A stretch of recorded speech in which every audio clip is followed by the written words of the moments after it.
Hello students, আজ আমরা অ্যাডজেক্টিভের কিছু কারেক্ট ব্যবহার বা কিছু অ্যাডজেক্টিভের কারেক্ট ব্যবহার নিয়ে আলোচনা করব। এই অ্যাডজেক্টিভগুলোর ভালোভাবে ব্যবহার শিখতে হলে তোমাদের অবশ্যই ক্লাসটা দেখতে হবে, যেটা কিন্তু বিভিন্ন পরীক্ষায় তোমাদের কাজে লাগবে। দেখো, আজ আমরা কিছু অ্যাডজেক্টিভের ব্যবহার শিখবো, এটা তোমাদের জানিয়েছি। প্রথমে দেখে নেওয়া যাক সাম এবং এনি এর ব্যবহার। তো সাম বা এনি বলতে কি বোঝায়? সাম বা এনিকে বাংলায় যেগুলো প্রকাশ করা হয় এদের মানে হলো কেউ বা কিছু ইত্যাদি বোঝাতে, বা কোনো হয় কিছু ক্ষেত্রে, এগুলো বোঝাতে আমাদের সাম বা এনি ব্যবহার হয়। তো এবার দেখে নেওয়া যাক এদের সম্বন্ধে ডিটেলসে। আমরা সাম কখন ব্যবহার করি? প্রথমে সাম নিয়ে একটু জানা হোক। সাম ব্যবহার করা হয় অ্যাফার্মেটিভ সেন্টেন্সে। মনে রাখবে, অ্যাফার্মেটিভ। অ্যাফার্মেটিভ মানে কি? হ্যাঁ বাচক। কি বললাম? হ্যাঁ বাচক সেন্টেন্সে ব্যবহার করা হয় সাম। এবারে কখন ব্যবহার করি আমরা হ্যাঁ বাচক সেন্টেন্স? যখন কোয়ান্টিটি বোঝাবে। কোয়ান্টিটি মানে কি? পরিমাণ। তাহলে পরিমাণ বোঝাতে আমাদের আনকাউন্টেবল নাউনের আগে সাম বসে। আনকাউন্টেবল নাউনের আগে, ঠিক আছে, কি বসবে? সাম বসবে। তাহলে কি বললাম? অ্যাফার্মেটিভ সেন্টেন্সে কোয়ান্টিটি বোঝাতে আনকাউন্টেবল নাউনের আগে সাম বসে। আর সংখ্যা বোঝাতে, নাম্বার মিন্স সংখ্যা, সংখ্যা বোঝাতে প্লুরাল কাউন্টেবল নাউনের আগে আমাদের সাম বসে। তাই সাম কখন বসে না? অ্যাফার্মেটিভ সেন্টেন্সে ব্যবহার করা হয়, আনকাউন্টেবল নাউনের আগে বসে, যেটা কোয়ান্টিটি বা পরিমাণ নির্দেশ করে। আর প্লুরাল কাউন্টেবল নাউনের আগে বসে নাম্বার বা সংখ্যা নির্দেশ করে। ঠিক আছে, এবার কয়েকটা উদাহরণ দেখো, তাহলে আরও ব্যাপারটা ক্লিয়ার হবে। I have some milk. এ দেখো, এটা হচ্ছে আনকাউন্টেবল নাউন। আনকাউন্টেবল নাউন, এর আগে কি বসেছে? সাম। তাহলে এটা কি বোঝাচ্ছে? কোয়ান্টিটি। কোয়ান্টিটি মানে কি? পরিমাণ, তাই না? তারপরে দেখো আই হ্যাভ সাম বুকস। এই দেখো, কাউন্টেবল নাউন, কি? প্লুরাল কাউন্টেবল নাউন, এর আগে কি বসবে? সাম বসবে। কি বোঝাচ্ছে? নাম্বার বা সংখ্যা। ঠিক আছে, পরের উদাহরণ দেখো, you have some pens. Same. এই দেখো, পেন্স প্লুরাল কাউন্টেবল নাউন, তাহলে কি বোঝাবে? সংখ্যা বোঝাবে। নেক্সট, সাম মিস্টার সেন। এই দেখো, মিস্টার সেনের আগে বসেছে সাম। এখানে ওই যে বললাম না, কেউ, কোনো একটা পার্সন, সাম মিস্টার সেন মানে একটা আননোন পার্সনস, কোনো মিস্টার সেন এসছে, ইজ ওয়েটিং ফর ইউ, তাহলে এক্ষেত্রেও আমরা সাম ইউজ করতে পারি। এরপর দেখে নেওয়া যাক এনি কখন ব্যবহার হয়। এনি মোস্টলি নেগেটিভ সেন্টেন্সে ব্যবহার হয়। নেগেটিভ মানে কি? না বাচক বাক্য। না বাচক বাক্য, এদের ক্ষেত্রে আমাদের এনি ব্যবহার হবে। তো না বাচকের ক্ষেত্রে আনকাউন্টেবল বা কাউন্টেবল নাউন, কাউন্টেবলের দুটো সিঙ্গুলার প্লুরাল, এদের আগে কি বসবে? এনি বসবে। তাহলে নেগেটিভ সেন্টেন্স মানে না বাচক বাক্যে আনকাউন্টেবল বা কাউন্টেবল নাউনের আগে আমাদের এনি বসে। চলো দেখে নেওয়া যাক উদাহরণ। আর কাউন্টেবল আনকাউন্টেবল তোমাদের জানা আছে। আনকাউন্টেবল মানে যেগুলো গোনা যায় না, আর কাউন্টেবল মানে যেগুলো আমরা গুনতে পারি। এগুলো আমাদের নাউনের ক্লাসে ডিটেলসে আলোচনা করা আছে। হি did not give me any milk. এই দেখো, মিল্ক এটা আনকাউন্টেবল নাউন, তাই না? আবার দেখো, ডিড নট আছে, নট মানে একটা নেগেটিভ বা নাবাচক বাক্য, তাই না? তাহলে কি ইউজ হবে? এনি। আবার দেখো পরের এক্সাম্পলে, দেখো there is not any water. এই দেখো, নট নেগেটিভ, এই দেখো ওয়াটার আনকাউন্টেবল নাউন, তাহলে কি ব্যবহার হয়েছে? Any. Next example, he did not take any book. এই দেখো, বুক কাউন্টেবল নাউন, সিঙ্গুলার, তাহলে কাউন্টেবল সিঙ্গুলার নাউন, তার আগে কি ব্যবহার হবে? এনি। কারণ আমি বলেছি কাউন্টেবল এবং আনকাউন্টেবল নাউনের আগে এনি বসবে। কখন? না নেগেটিভ সেন্টেন্সে। ইন্টারেটিভ সেন্টেন্সে সাম বা এনি দুটোই ব্যবহার করা হয়। তাহলে কি বললাম, ইন্টারেটিভ সেন্টেন্সে, ইন্টারেটিভ মানে কি, প্রশ্নবোধক বাক্য। কি বললাম, প্রশ্নবোধক বাক্য, প্রশ্নবোধক বাক্য। তো প্রশ্নবোধক বাক্যে সাম বা এনি দুটোরই ব্যবহার করা হয়।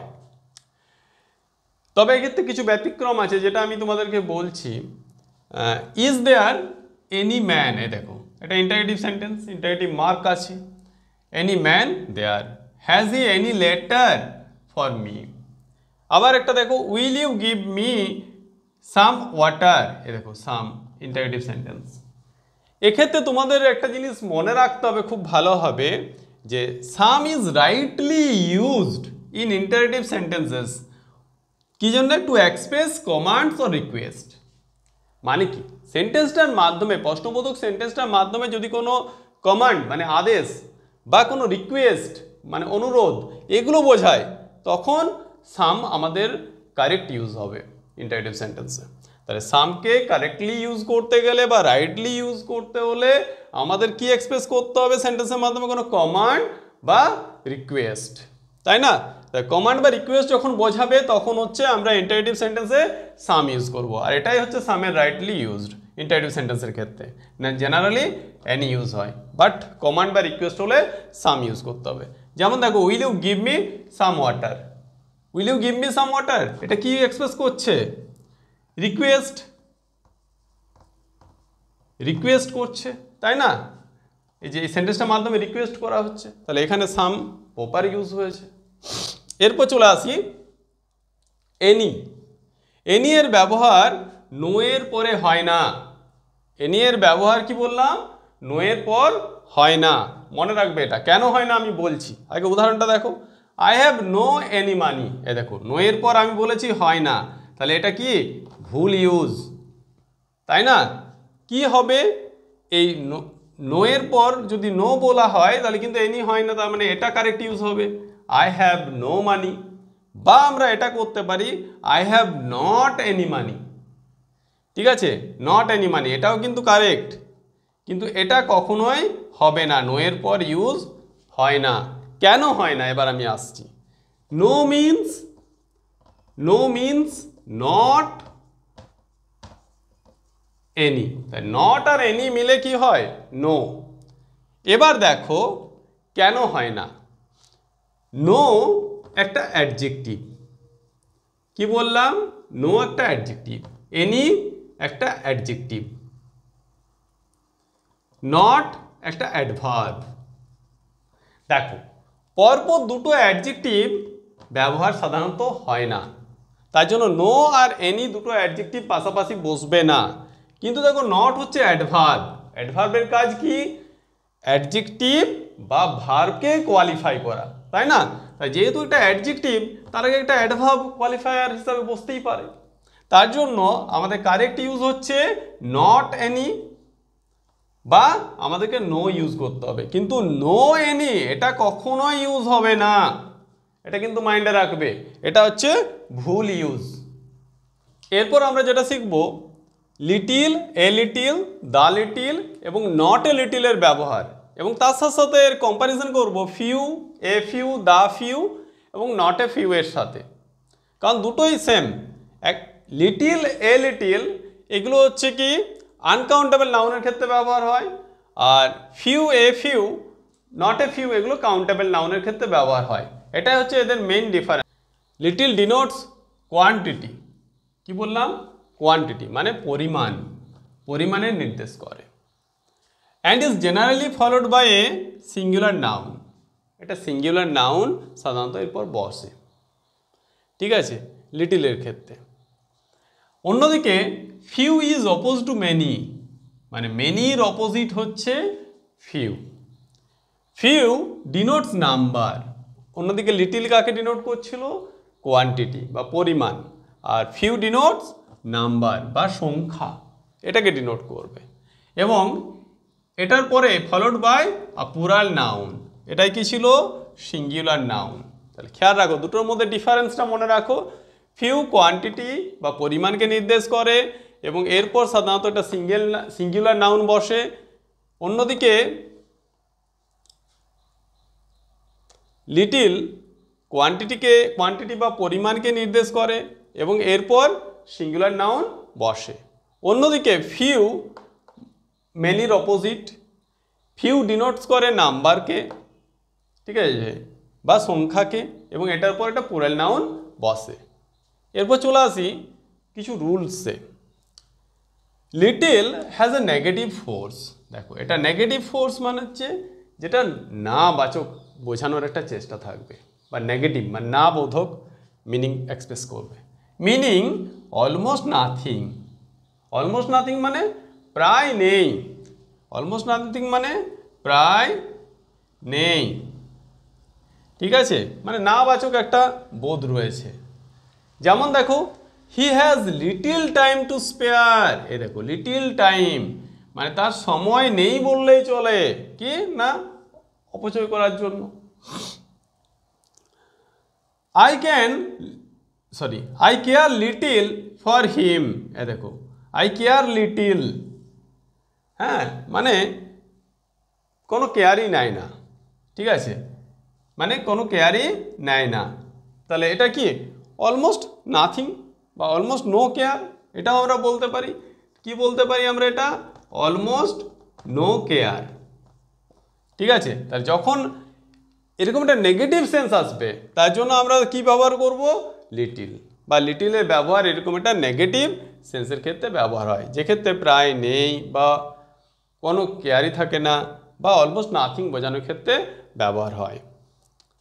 অন্যদিকে ফিউকে দেখে নাও, ফিউয়েরও ক্ষেত্রেও সেম, ফিউয়েরও একটা নেগেটিভ ফোর্স আছে, মানে না বোধক কী হবে, যেটা মিনিং কি অলমোস্ট নান, মানে এটা যেহেতু নাম্বার তাই নান বসেছে।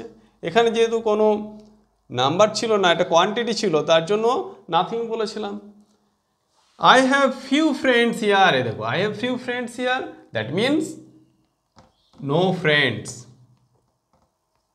ঠিক আছে, no friends here. I read few books, মানে ভেরি স্মল ইন অ্যামাউন্ট, অল্প কিছু হতে পারে, বা ফিউ বুকস মানে no books, almost no books. তাহলে এটা কী হবে?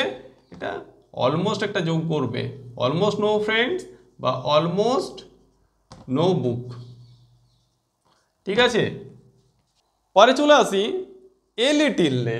এ লিটিল, এ দেখো, a little has affirmative force. তাহলে লিটিলের একটা নেগেটিভ ফোর্স আছে, এ লিটিলের ক্ষেত্রে কি এটা অ্যাফার্মেটিভ ফোর্স।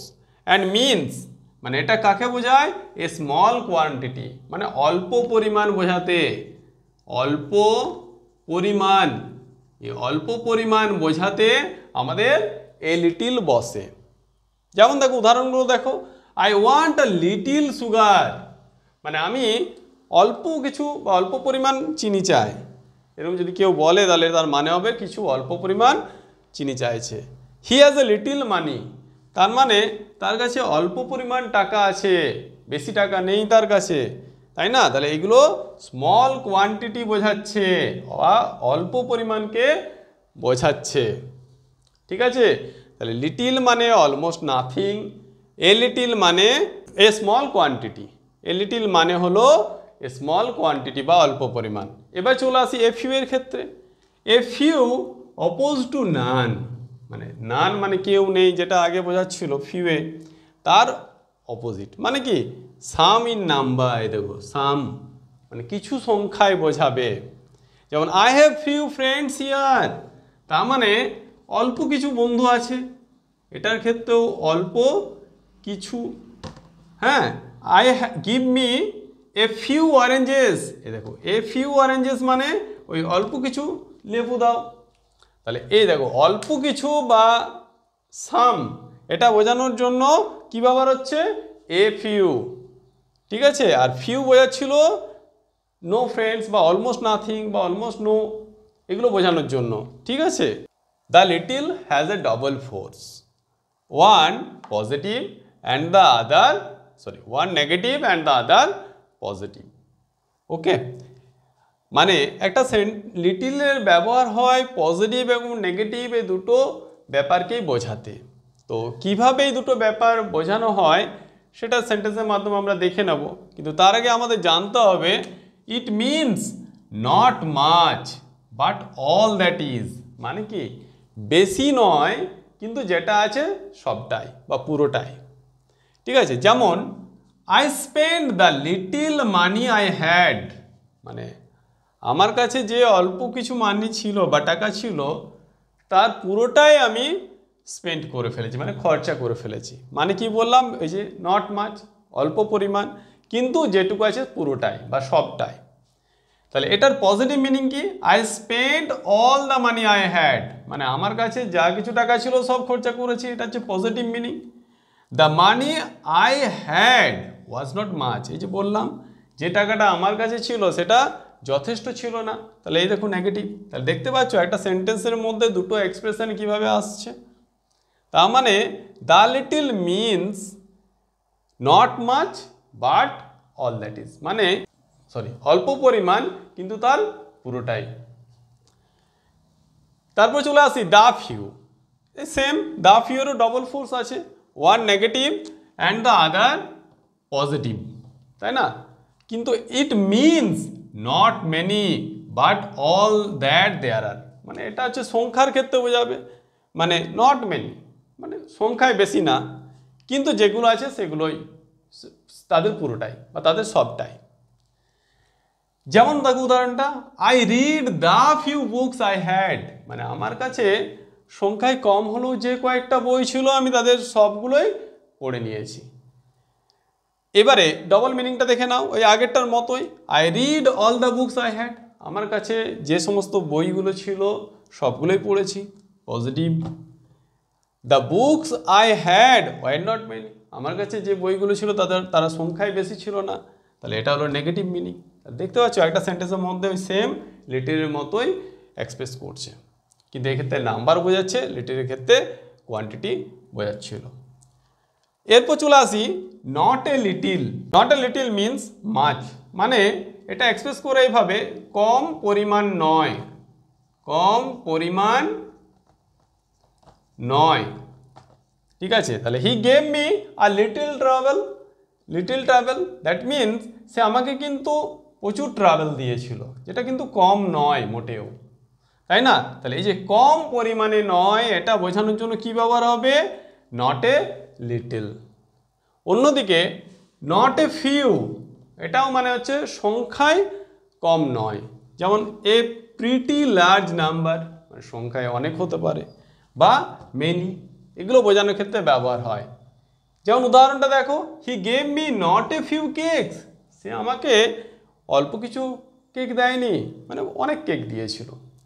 তাহলে বুঝতে পারছো not a few means many বা এ প্রিটি লার্জ নাম্বার। তাহলে আশা করি তোমরা এই সমস্ত অ্যাডজেক্টিভগুলোর ব্যবহার নিয়ে আর কোনো ডাউট থাকবে না। যদি থাকে তাহলে তোমরা কমেন্টে জানাবে আমাকে, আর আমাদের চ্যানেলটাকে অবশ্যই তোমরা সাবস্ক্রাইব করে নাও এই ধরনের ক্লাস রেগুলারলি পাওয়ার জন্য। আর ক্লাসগুলো ভালো লাগলে অবশ্যই লাইক করবে এবং কমেন্টে তোমার মতামত জানাবে।